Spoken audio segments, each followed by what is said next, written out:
Hello friends, and welcome to Gardening with Creekside. Today we are going to take you for a little behind the scenes as we prepare for the arrival of the first proven winter annuals that are coming this week. That is correct, my friends. We are getting those sweet little babies. They are coming home to Creekside. It is a fantastic.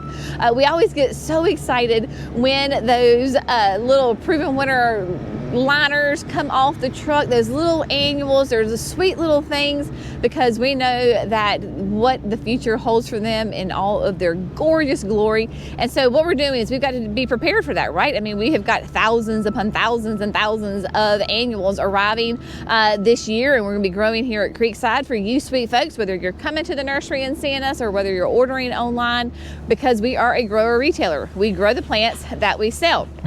So I'm going to take you for a little behind the scenes because it is January. It is a production season here at Creekside, and we're going to show you some of the things that we're having to do to prepare for the arrival of those annuals. We're going to start up here at production, and then we're heading down to the retail greenhouse because Jerry's up here on the Bobcat, and then a bunch of our staff is down at the garden center getting it ready. So I just kind of wanted to take you along for the ride.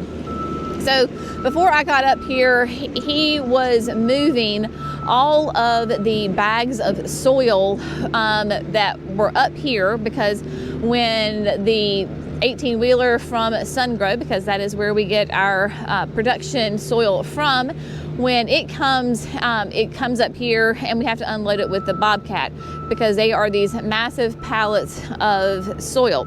Like I said, we do get our potting soil. This is the professional potting soil from Sungrow. We have found it to be the best for us. It's the professional side in the fact of that it does not have any fertilizer in here, and so because when you're growing your plants, you want to be able to control how much food they get and when they get it. So basically with these pallets, it is two very large bags stacked on top of each other, and so this is what goes into the potting machine, and this should get us through the annuals, and then any other kind of perennials that come. Obviously, you have to use equipment to move these things, but basically Jerry just picks it up with the Bobcat with the forks, because each of the bags, it'll have these straps. So we just slide those on the forks, lift it up, cut the bottom, and then it goes into the potting machine. So they were up here, so he's moved them down here. This way we can grab them and take them. You can see he actually has one on the forks that is ready to refill the potting machine, because we just got finished potting up a lot of perennials. So that will top off the potting machine for those annuals. So then what he's doing is he's the master of smoothing out the soil, gravel rather. So that's what he's doing, because I'm not sure what truck will come this week with the proven winter annuals. Sometimes it's an 18-wheeler and sometimes it's like a large box truck. But either way, they come, and so they will pull up here and then pull up here to the top, because these will be on rolling racks, and so we have the concrete up there, and so we can roll right off, get it onto the concrete pad, the sidewalk, and then wheel it in to the greenhouse. I guess we're going into this greenhouse, and we can unload them from there. So we're going to get Jerry mic'd up so he can talk. Whew, that is some sunny sun. He's going to talk with us too. Alrighty, so we got Jerry all mic'd up. Okay, so annuals are arriving this week. The truck pulls up, it backs up, we unload it, and where do they go from there? Yeah, but they're going to go in the greenhouse 3 of what we call it. Greenhouse 3. You want to go in there? Yep. So yeah, I don't know which truck is coming, if the tractor trailer is coming or the box truck. So box truck comes, that's just why I was clearing all this out up here to get that ready. Makes it easier for them to back up. Tractor trailer, we just unload right down here. Perfect. Yeah. So they come in, and then we'll wheel them around the back, because it's easy with the sidewalk right there. Right. Yep. And then we'll wheel them around the back and go in the greenhouse. You want to go in the greenhouse? We can. Yeah. We can go in the greenhouse right quick. Yeah. So the ones that are arriving this week are all going to go down to the retail greenhouse. So that's going to be the first round of. Yeah, they'll be all down there, and it should be ready for folks like sometime in March, you know? Yeah. So this will be more of the cool weather annuals. Yeah, I got some calibrachoas, you know, all the daisies. You know, the osteospermum. Osteos, yes. Yeah. That'll be fun. So we'll have all those cool weather. So some petunias, some calibrachoas, the osteos, all sorts of really fun early color that the local people. Some petunias, some super bells in there, super petunias. Yeah, like white knight, I think's in there. Yeah. Some alyssum. Yeah, alyssum. Nemesia. Yeah, everybody waits too late to get that one, the white knight. March is a good time to come get that. And remember, folks, we were planting petunias at the late of March here. Yes. Now, it could be different. We're getting ready to get cold. We are really cold right now. Next week it's really cold. We've gone back into, you know, patterns of weather. They change from season to season, and we're going back into the cold pattern. Yes. So those plants that we're going to have down at the retail greenhouse are we're going to run great cool weather plants. Yeah. And so those are great to go into that garden early on. So your super bells, your super petunias, your nemesias, your alyssums, all of those are great to go in, and they can take those cool temperatures. Oh yeah. They can take it, no problem. Okay. I mean, we're testimony. You can come out of this pot machine here. We're going to load them up right through here. You'll probably see that, you know, and we'll run some conveyors right out behind Jenny, load them up on the dump truck trailers and haul them all down to the retail greenhouse. Yep. So that's the beautiful thing about these aluminum conveyor belts is they're so easy to pick up and move. And so we'll just, instead of having the turn, we'll just shoot it straight out right here and have the truck ready and load them up and off to the greenhouse they go. Yeah, and if you don't like this size, you can get bigger ones. If you got a greenhouse, if you guys are moving plants. Is that 12 inches or 10? This is 12. You can get, I think, 18, 24. This is 24. Gotcha. You can see how much bigger that guy is. Yeah, which is nice because we plant on it, so we got plenty of room. Yeah, but these are just transporting the plant, so it's not much happening. Sometimes we do plant on here, depending on what we're doing, but we're just transporting it from one place to the next. We'll be taking all those out, shifting them down, shifting some of these around, go out the door for next week. So, and then the next 2 weeks, it's all of it. It's retail, it's online, so we'll be shooting plants back and forth. Yep, because when the next arrival of the Proven Winter Annuals comes, that's a lot of them. It's a lot of them, yeah. It's a lot, and that's mostly online? Online and retail. And retail is mixed together. It's all mixed. I don't know we don't know who's who. Who's who on that. All right, my friends. So we're going to jump on down to the garden center and see what the ladies are doing down there. All right, my friends. So we are walking down to the greenhouse. I had to run back to the house and switch cameras because, oh my word, y'all, technology. When it works, it's great. And when it doesn't work, it makes you want to lose your mind. So anyway, we're back up and rolling now with a different camera, and we are headed over to the retail greenhouse. So all of those annuals that are arriving will go into this greenhouse, like we said, because these are going to be those first little sweet babies for our retail customers. If you're interested, we will be open back for the season in mid-February on Saturdays only. I think it's the 15th, whatever that mid-Saturday is in February, then that's when we're going to be reopening. We will be Saturdays only until probably March, and then, so just for a very short amount of time. And then we'll switch on over to our regular hours of Wednesday through Saturday. And we have lots of fun things planned for this year. So stay tuned for that. All right, let's see what our friends are doing here. You can see that we still have some snow. It's really turned into ice at this point on the ground. We didn't really get very much snow. It was like less than an inch, but you can tell that this portion of the greenhouse definitely stays in the shade. So it is still here and quite icy. Jerry came through and was trying to break it up with the machine, but Jackson and Cece are basically, everybody's cleaning. That's what we're doing, because a nice, neat, tidy greenhouse is the way to go. So Jackson and Cece are taking, these are the boards that our plants will sit on in the greenhouse, and so they are cleaning it, getting any kind of thing out. On the other side, they are stained, so they're just kind of brushing them off, getting rid of any kind of spider webs. I think Jackson was pulling out a staple or something, and then they will go ahead and lift them up together and take them into the greenhouse. So they've got quite the little system going on here. Debbie is in here cleaning the cinder blocks, because basically we had taken all of this out. So this was all taken out. Debbie's coming through and just getting all of the gunk, the dirt, like I said, the spider webs off of the cinder box, getting them nice and cleaned up so that way they all look nice and neat. And then they are very particular in how they are putting them back. Look at that, right?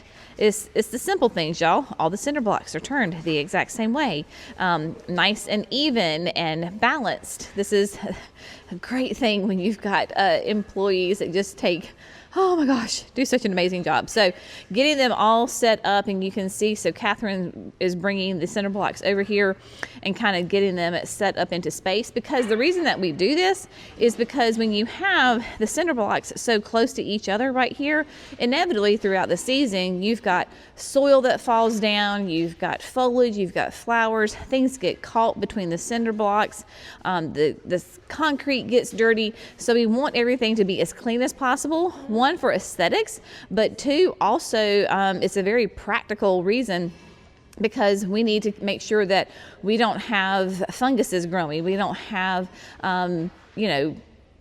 critters and their eggs, like spider mites or aphids that lay their eggs in here. So this way, get everything out. We can get it nice and scrubbed up, bring the pressure washer in here, get it nice and clean.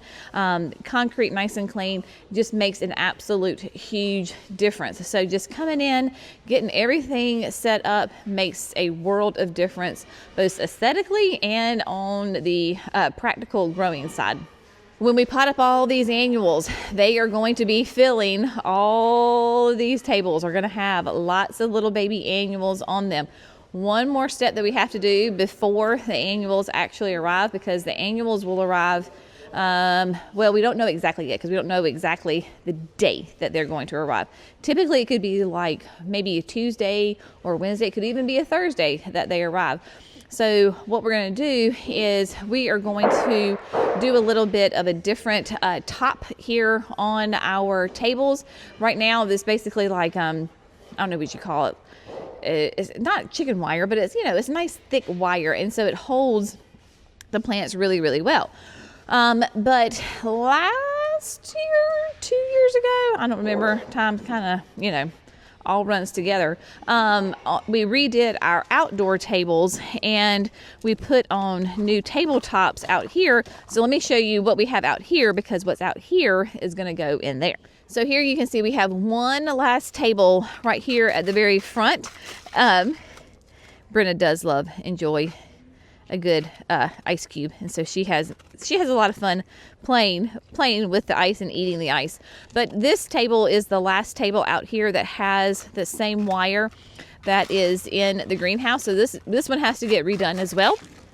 But over here, this is what we are going to be transitioning to. We're going to leave the wire on and then simply put these guys on top. They're great. So it's really, really heavy duty, like a plastic type, and it's meant for these types of benches, and you simply just screw them in, but the panels come together and they interlock. So that way it's the perfect width for these tables. And the reason that we're doing that is because there is no sagging.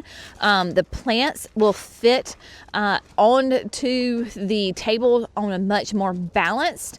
They're not going to wibble wobble because the holes are much smaller than the wire is. And I mean, this can hold a lot of weight. I mean, I could stand on this and it would not give way or, have any kind of wibble wobble in it. And it looks nice too, right? So you have a much better, cleaner look to it. And so that's what we're going to do inside the greenhouse as well. One last thing I want to show you before we move on and check on Jackson's progress over in the new area by the pond, y'all. I did this collection of 4 Mangaves. This was by the garden shed at the house all last spring, summer, and into fall until we were getting ready to get a big freeze. And then Jackson was very kind and brought them over. So they're hanging out in the empty greenhouse. This greenhouse is not heated. It's just enough to protect it from the really, really cold weather. But I wanted to share with you, if you've not done Mangaves, oh my gosh. And I don't know about y'all, but I think my absolute favorite is Bad Hair Day. I mean, look at this thing. Is it not phenomenal? And what's so fun about it is that it's not pokey. Some of them can be a little aggressive on their spikes, but Bad Hair Day is just so cool. It is so much fun. Mangaves, of course, are a cross between an agave and a Manfreda, so you get a Mangave. They love the sun, and they can take a lot more water than your agaves can. You get a lot of color from the Manfreda side of the breeding, and you can pair them with all sorts of fun things. You could put, super bells around the bottom of them. I did portulaca in a hanging basket with one, but just so cool. So this one here in the front, this is Catch a Wave, and you can just see how it's got some spots to it. It's got some kind of ripple to the leaves. It is just really cool, but a little bit on the smaller side, right? All of these plants were the same size when I potted them up.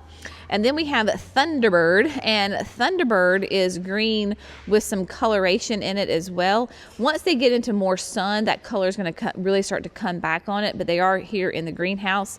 And then Thunderbird has got some little pups. So pups are the babies that she is producing all around here on the bottom. So when you repot it, you can take those pups off and then put them in a new container, and then there you go. But I do love Bad Hair Day. It is so cool. And all of this is the new growth. So when it first really starts and it's growing, these will all be really tight together and almost like stuck together. And then you can come through with your hand and like flick it, and they all separate and they just kind of all fall down. So cool. And then I do love this one as well. This is Lavender Lady. And Lavender Lady, when she is in the full sun, will take on that little bit of that grayish blue hue to it, but just phenomenal. I mean, they are gorgeous. So they're just hanging out here in the greenhouse. We haven't watered them. They're just staying here. They're just kind of dormant, just keeping the freeze off of them, doing really well. So then next season, I will go ahead and depending on, I might repot them, or I might just leave them in these pots, containers. Who knows what I'll do. But these Mangaves are so incredibly fun and different and unique. If you remember from the video that I did, oh gosh, y'all, time runs together, 10 days ago, whatever it was, we talked about how we are expanding the signature garden and the gardens here at Creekside to include the area here that is behind the pond, that is all right here on the hillside. Our son Jackson, who is 14, soon to be 15, loves the equipment. So he is a phenomenal equipment operator, and he took on the task of cleaning this area out. And so I have not seen it since he completed it and since we did that video. So we're going to take a little look-see together here. We do have a natural pond here at Creekside. This pond, Jerry and I were talking, it's probably, so Emily is 20 and this is somewhere in that 19 years old. It is a spring-fed pond. The spring originates from the base of this holly tree, and y'all were so funny. The holly tree is not going to go. We are not going to take the holly tree out. We're just going to limb it up some, so y'all can be rest assured that the holly tree will stay, and she's not going anywhere. And then somebody said name it the Holly Pond, and I was like, what a great idea. I love y'all. And so this is a natural pond. It is a clay bottom pond, meaning that there's no liner in it. This is just the natural pond. It is as it is. And so what we're going to be doing is developing gardens around the pond and then up here on the hill. Now, we're not going to begin the renovation for the pond until after the signature experience, which will be at the end of June. And so because we want everything to be looking primo for that, so we're not going to really begin construction on that until then. The reason that I had Jackson go ahead and clean this out for me in here is because we did have some nuisance plants in here, in the fact of we have grapevine, briars, and some English ivy. So the goal is for this season, spring, summer, is to be able to maintain this and keep this nice and, quote, clean, so that those nuisance plants do not come back. He did a really great job, and it just looks really nice. So we're going to walk down here because this is that lower spot, but I was asking y'all for some advice on your recommendations for the plants. I was already thinking like Japanese maples, of course, hydrangeas. You could do all sorts, like the Paisley Pup dog hobble. We can do sarcococa. Y'all were saying, of course, like camellias and hellebores, and of course hostas can go in here, and brunnera, all of those things. But we have this whole area right here. I mean, you can see what is the grass, and then this much is that he has cleared out. This was all just junk mess. So the grass is the natural area of what it used to be, and then you can see how much space we have gained that we can actually come in here and use as gardens and plant. So stinking fun. And I mean, y'all just had such amazing ideas for this space, and it is wet and muddy in here because the ice has melted in here. But this is that old natural roadbed, or old roadbed rather, that we will use, of course, as a walking path. But this is just so much fun. And this is why we're doing this now, because, you know, he didn't quite get, I don't know if this is a limb or part of a tree. So we obviously need to get this out, get this cleaned up. But the briars are going to be a problem to control, and so are the grapevine. And like I said, the English ivy was down further. And see, like right here, this is the grapevine. So he was able to get it off, but it's so hung up in the tree right now that he could not get it. So that's just fine. That's why we're doing this now. Maintain this. Obviously, we will put down either some mulch or something so that we won't be walking in the mud all the time. But just absolutely love this space. So much fun. Like I said, y'all had some of the most amazing ideas of what we could put in here. And so it's just going to be a lot of fun to go ahead and develop. As we talked about in the video when we were doing the pond, this has always been a dream of mine ever since we got here. We built our house 21 years ago now, and just so excited that this kind of dream is finally coming to fruition. It is going to be a really fun process. It's going to be kind of a long-term process. Y'all had some great ideas, some ideas that Jerry and I had already had. I'm thinking that there's going to be a gazebo around here somewhere. I would love to have a gazebo. We're going to put in some type of water feature with the pond, that we will go ahead and do all of that work ourselves. And that's the thing about us. Jerry and I are very hands-on people. We enjoy these kinds of projects, working together on these projects. It is a lot of fun. Yes, it's work, but I mean, you know, what else are you gonna do, right? We're movers and shakers, and we're here, and we love doing these things ourselves. And so the Lord gave us able bodies and able minds, and Jerry's brain just works this way when it comes to putting projects together. So we are just going to absolutely go with it. I want to show you one other area. I can feel those of you that have red clay, my feet have gained 10 pounds walking through here because of all the mud that is sticking to my shoes. That fall. Oh my gosh, here we go. This is fun. I'm sliding down the hill. Let me show you my shoes. Once Jackson gets going on the machines, man, You better watch out. He's unstoppable. He came through and cleaned out this side of the creek bank, and because there was a lot of junk growing through here, so he went ahead and got this all cleaned up where you can see where Brenna is. So now this is accessible. If we have massive flooding like we've had in the past, this lower spot will be underwater, and that's okay. It's fine. That's what it's meant to be to do. But you can see how those floods coming through have begun to erode the creek bank here. He didn't touch any of that, so none of that was anything that he touched, other than just taking out some little small trees that were up on the top side of the creek bank. But you can just see just that natural erosion that has happened. And I think you can see, let's go down here. Oh, Brent, I found a stick. Let's go down here right quick, because you can see the top of the poplar tree that fell during Helene. We talked about it. We'll go look on the other side.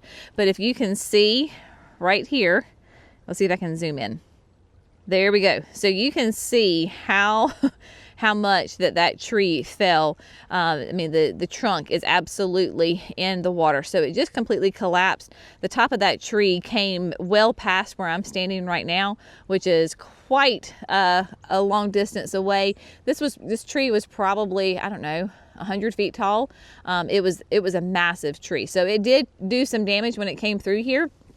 But that is all right. And so what Jackson is going to do is continue to clean this area up. So he's going to come in through here and begin getting some of this kind of junk stuff up for us, and get it all cleaned up. Just get the underbrush out. Like, none of the big trees are going to come out. There's just that very cool tree that runs kind of that crazy angle. And so get all the junk out. And then like this right here, y'all, that is a grapevine. Is that not insane?